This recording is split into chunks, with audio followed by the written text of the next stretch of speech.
On October 1st, 1949, a man in a gray jacket stepped onto the gate of heavenly peace and announced the birth of a new China.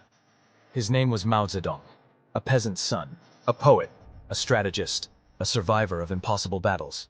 But history would remember him as something far more. Mao was born in a farmhouse, not a palace. He grew up working the fields, feeling the hunger, the struggle, the weight of centuries of inequality. And from that life came a belief that China's strength lived, not in emperors or generals, but in the millions of ordinary people. He climbed through the ranks, not with money or family, but with ideas. Ideas that promised land for the poor, rights for the forgotten, a voice for the powerless. And in 1949, those ideas carried him to the heart of Beijing. To lead the world's most populous nation, Mao began by rebuilding the country.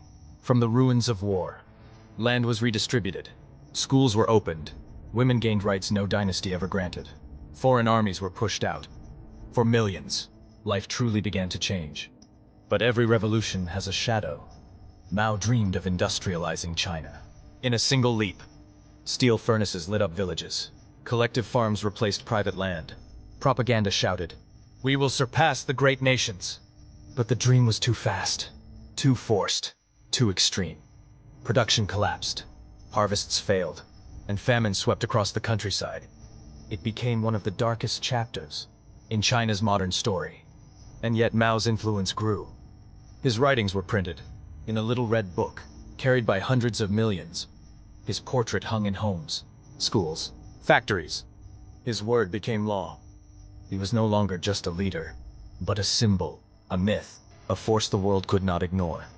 Believing the revolution was slipping away, Mao called on the youth to purify China. Students formed Red Guard armies. Temples burned, books vanished.